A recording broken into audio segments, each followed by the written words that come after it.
SJC-13567, Aimee Bodge et al. Versus Commonwealth et al.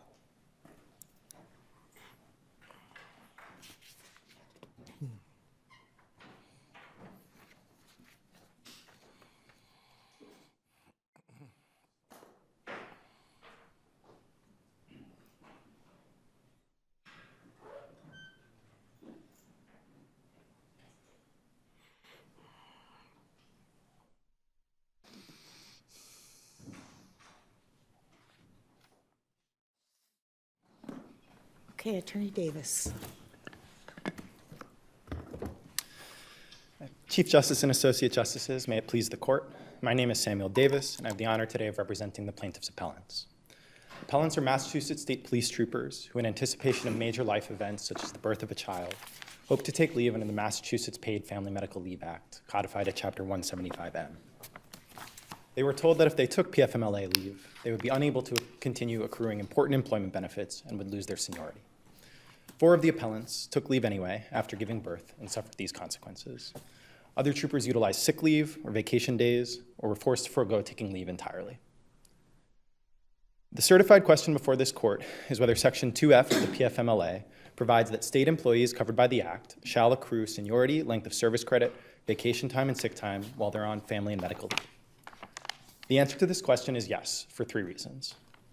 First, the text of Section 2F makes clear that covered employees are entitled to continue accruing benefits during their leave period on the same schedule as they enjoyed prior to taking leave.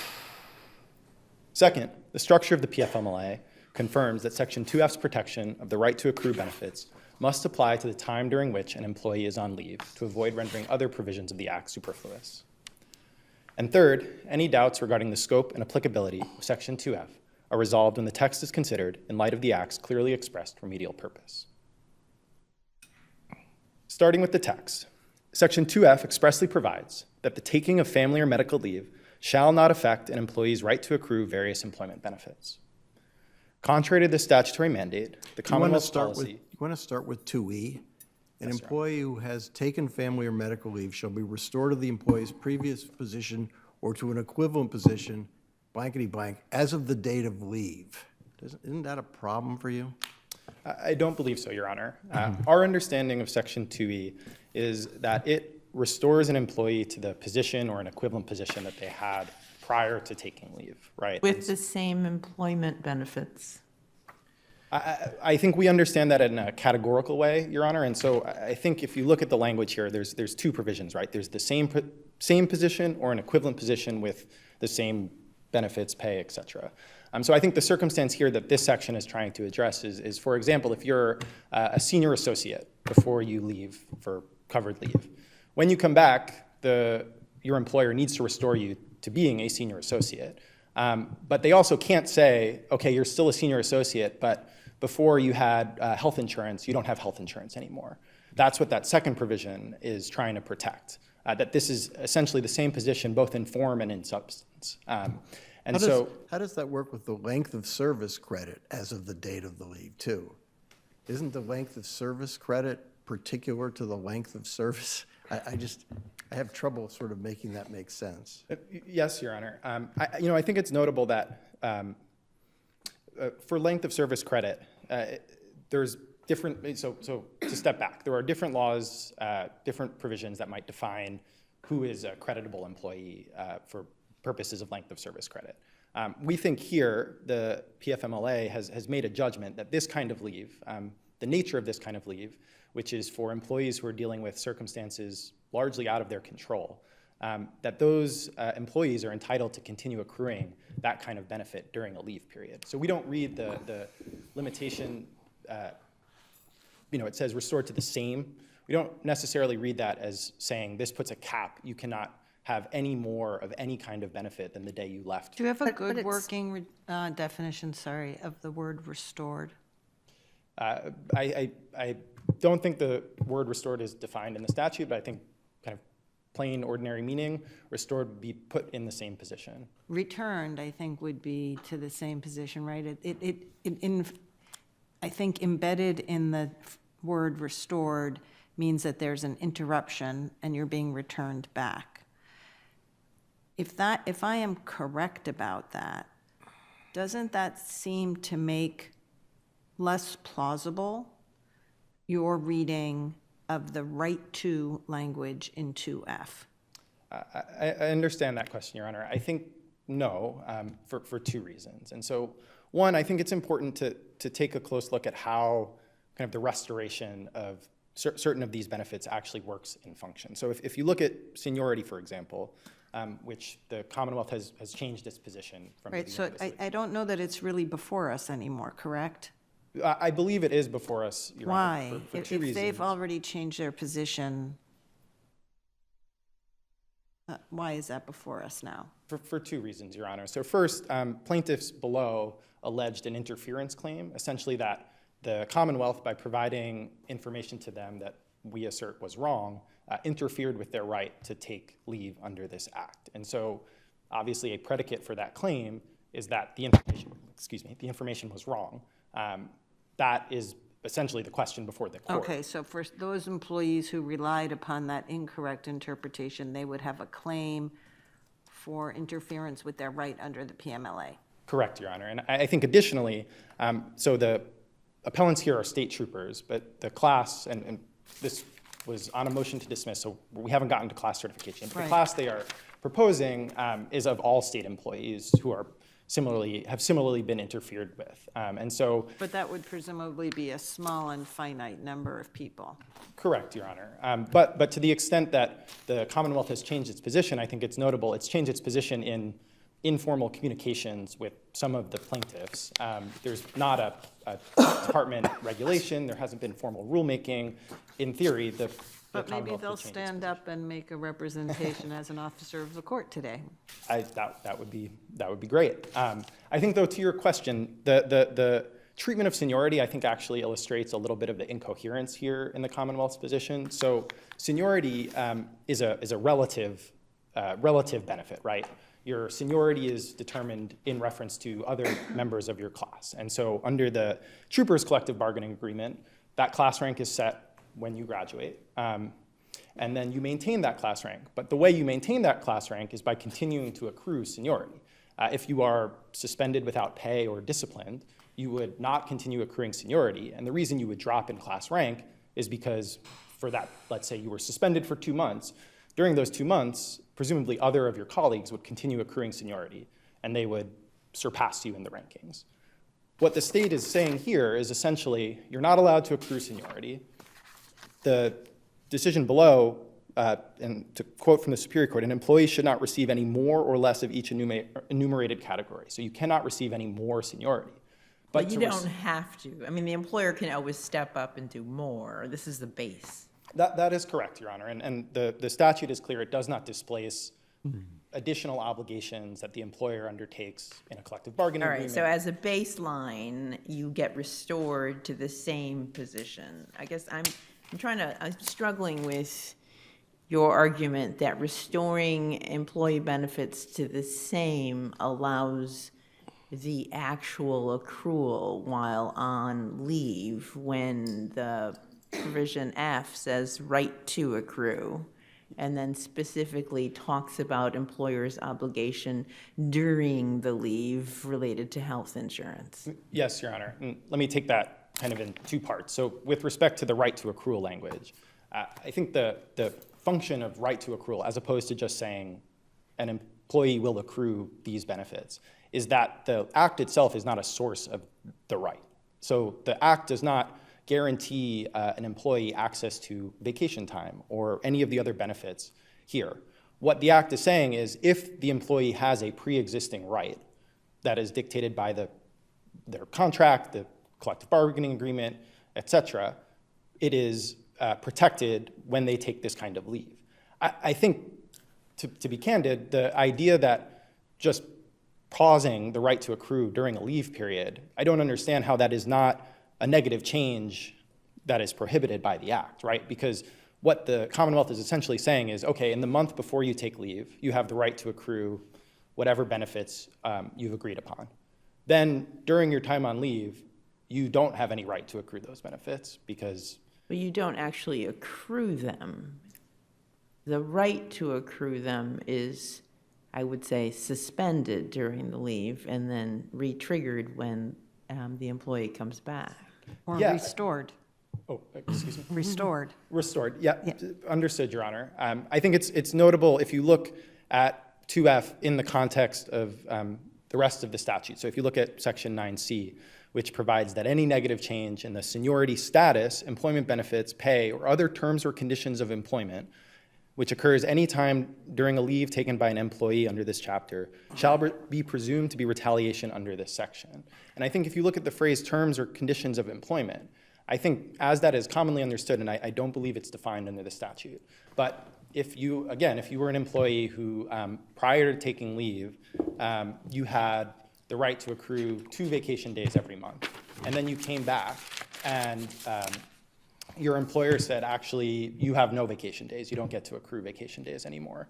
That would plainly be a negative change in the terms or conditions of employment, right? And so the 2F, for it to have any meaning, needs to actually apply during the leave period before the protections of other sections of the act kick in. If I were a legislator and I were trying to write what you say 2F means, I think I would write it to say, an employee shall accrue vacation time, sick leave, bonuses, advancement, seniority, et cetera, during the period of leave, right?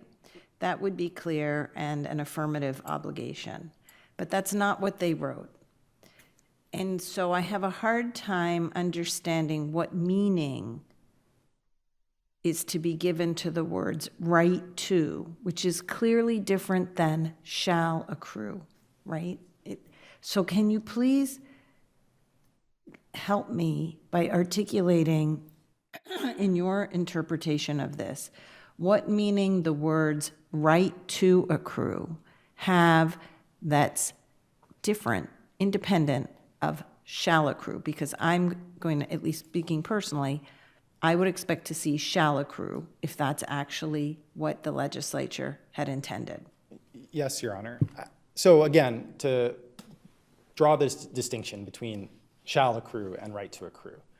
The phrase shall accrue, I think, implies that those benefits must accrue. Like, so the categories that are identified They within will the statute, continue to accrue. They will continue to accrue. But I think that is not necessarily right because the statute itself is not a source of any of those benefits. The statute itself does not provide employees who are covered on leave with vacation time or sick leave or bonuses in the way that the statute does in other sections provide a wage replacement, for example. And so the phrase right to accrue rather than shall accrue recognizes that whether or not an employee has a right to accrue certain benefits is outside the ambit of the statute. It's actually fixed by the employment relationship between the employee and the employer. Why? That argument is undercut by the second sentence in 2F, in my view, because the statute has gone into that ambit when the legislature wanted to. It said that you shall provide the employees health insurance benefits. So if they wanted to go down that road, why wouldn't they have just done it the way they did in the second sentence for the health insurance? Well, I think, Your Honor, that the provision addressing health insurance doesn't really implicate the reading of the first sentence. I think health insurance, in contrast to benefits like, again, vacation time, sick leave, bonuses, those are all things that you accrue over a set schedule, whereas something like health insurance, as I think it's commonly provided, either the employer provides health insurance to an employee or doesn't. It's not something that accrues over the duration of an employment relationship. Well, there are actually a lot of employment relationships that don't give health insurance until you've completed a certain number of months of work. Right, and I think then that this provision makes very clear that it is the kind of, the specific form of health insurance that is made available to the employee on the day before they take leave that must be maintained throughout that leave period. And I think that is different than saying, if you as an employee have the right to accrue certain benefits on a set schedule, we will respect that schedule during the leave period. Why wouldn't the legislature have just written, shall continue to accrue? Because if they haven't written that, then we need to figure out what right to means. We can't just substitute right to for something else that would have been a clearer way. Your Honor, respectfully, I don't know why the statute was written. Right, so doesn't that just land us into the world of ambiguity? Our position is that the statute is clear, but yes, that is a Okay. textual source of ambiguity. So then we Problem get, with that, though, is that we have an administrative agency charged with interpreting the statute that has already interpreted in a way not favorable to your clients. That is correct, Your Honor. But we don't think the regulations are entitled to deference here, and there's two reasons, and I recognize I'm coming up on time. The first reason, which you might disagree with, is that we think it contravenes the text and structure and purpose of the statute. Regulations, incorrect interpretations of statutes are not entitled to deference. This court has said that many times. The second reason we think is that this is not a circumstance where the ordinary reasons for deferring to agency expertise are present. So in general, courts defer to agencies on questions of interpretation of their own statutes because there's a long history or experience interpreting and applying a statute, or there's some kind of independent expertise. That's not the case here. The department that was charged with enacting this statute, with interpreting this statute, was created by the statute at the same time. This interpretation came right as this litigation was arising. This is not an agency that has years and years of experience, and now That'd be a pretty radical reworking of our administrative law, the way you're just describing it. We tend to give deference for reasonable interpretations by administrative agencies within their area of expertise. This is sort of core to that, right? I mean, I've never heard of these distinctions you're just bringing up. That is fair, Your Honor. I think if you look, Craft Beer Guild, which is cited by both the parties, talks about the reasons deference are warranted is experience, technical competence, and specialized expertise. Aren't all three of those present here? Respectfully, Your Honor, I don't think the agency has a specialized expertise interpreting this. Interpreting the pension laws? we're talking about crab, right? Okay. Yeah, yes. Respectfully, our principal argument is that I get no deference is warranted because the interpretation imports a temporal restriction that is not present in the statute, which the legislature could have written into that first sentence of Section 2F. Unless there are further questions, we'll ask for reversal and rest on our briefs. Thank you. Okay, Attorney McLaughlin. Good morning, just about. May it please the court, Anne McLaughlin, Assistant Attorney General, on behalf of defendants, appellees, the Commonwealth, the State Retirement Board, and the State Police. The appellees respectfully request that the court affirm the Superior Court's decision below and answer the question, the certified question before it, in the negative. Section 2F of the Paid Family Medical Leave Act does not provide that employees shall accrue seniority, length of service credit, vacation, and sick time while they are out on family medical leave, and that's for three reasons. First, as your honors have recognized, Section 2F has to be read in harmony with Section 2E. And Section 2E explicitly provides that an employee who's taken family or medical leave shall be restored to their previous position with the same status, pay, employment benefits, length of service credit, and seniority as of the date of the leave. So if an employee were entitled to accrue benefits during the leave, then they would return from leave with more benefits, more vacation time, more sick time. So they would come back with more, not the same benefits as of the date of the leave. So that would contravene Section 2E. So plaintiff's interpretation would essentially nullify Section 2E. The other reason why the certified question should be answered in the negative is Section 2F itself. And as Justice Wolahojian has recognized, this language of right to accrue is important and it's distinctive because it's not accrual. And this is what the Superior Court recognized as well, because what that right to accrue language means is it preserves the employee's benefits. But let me just play the devil's advocate for a second. So it could have just written, as Justice Wolahojian said, we can rewrite it, the right to vacation time, sick leave, bonuses. But it wrote the right to accrue, which is a little different, isn't it? It's kind of odd to formulate this as a right to accrue when nothing's accruing, isn't it? Well, I think what that preserves is the employee's right to accrue on an agreed-upon schedule when they return from the leave. So what it does is it prevents an employee from returning from leave, being restored to their same position with the same benefits, and then their employer telling them, Oh, by the way, you have to wait 6 months before you can start to accrue your benefits again. That would violate Section 2F. It wouldn't necessarily violate Section 2E. That violate all kinds of other laws too? It very well might, but it's certainly, that's a scenario that shows that 2E and 2F are dealing with two different scenarios. And I think the second sentence of 2F, where the legislature specifically called out, during the duration of the leave, the employer will continue to provide for health insurance benefits. So the legislature specifically contemplated what benefits were going to continue during the duration, and it only called out health insurance benefits. It did not call out any other benefits. You have the problem that you're missing a temporal limitation in the first sentence of 2F, though. I would agree, there's not a temporal limit, there's not a, it doesn't say exactly when that right is I wouldn't say limitation, triggered. maybe marker. So a temporal indication as to what's to happen. It seems to me the agency's interpretation is certainly a plausible interpretation, but it's not driven by the plain language here, I think, because the plain language is missing a temporal marker.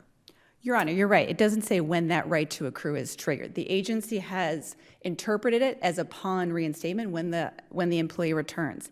But I think reading 2F in harmony with 2E, that requires the employee to come back with the same benefits as of the date of the leave, reading those two in harmony in conjunction with that second sentence about health insurance, specifically called out for during the duration of the leave, makes clear that holistically, that's how Section 2F should be interpreted. But then why wouldn't they have used the word restored in 2F as opposed to effect? That I don't know. It's a good question. And let's assume that choice was deliberate. I don't think that choice was deliberate for all the other reasons that I've mentioned. When you look at 2F with 2E, because if you were to read 2F as allowing or entitling the employee to accrue benefits during the leave, then that can't be squared with Section 2E, which says the employee comes back with the same benefits as of the date of the leave. So if you're accruing during the leave, you're coming back with more benefits: vacation time, sick time, seniority, etc. So that's the only reading that squares and harmonizes all of the provisions. And this is a reasonable interpretation of the agency's regulations. And because it is a reasonable interpretation, those are entitled to deference. They were duly promulgated by the department. They are presumptively valid. And they can only be struck down if under no reasonable construction they can be interpreted in harmony with the statute, and they certainly can. Was there any legislative history here saying something like, hey, you're on leave, you shouldn't be accruing sick leave time when you're basically taking care of a sick person and not at work? And was there any legislative history that's useful? There's none that I was able to find on this particular point. Okay. But again, I think what's clear is 2E working in conjunction with 2F, as well as in harmony with the regulations themselves. So essentially what happens under the statute is that there is a pause in benefits. The employee goes out on leave, all of their benefits pause, their seniority, vacation time, sick time. Then they return, and their benefits are the same as when they left, and then they resume. Their right to accrue continues upon their return. And that, as I've discussed, is a reasonable interpretation of the statute by the regulations. Do you happen to know how many other states have similar acts and how the language of 2F compares with any comparable provisions in those other states' laws? I don't. There's a myriad of paid leave laws across the Commonwealth. I don't know what other state statutes can say. All I can say is that the federal version is the same in that you don't accrue benefits Right, while but you're it on doesn't leave. use the right to accrue language, right? That is correct. So do you know if the right to accrue language is used in any other states? I am not. I do not know. So we don't know whether that phrase has been construed anywhere else? That is correct. In other states, I don't know if it has been. Again, I think holistically with the statute, the plain meaning is clear. As I said, also in harmony with the regulations. I know it's been a long morning. Unless there are any other questions, I'm happy to rest on my briefs.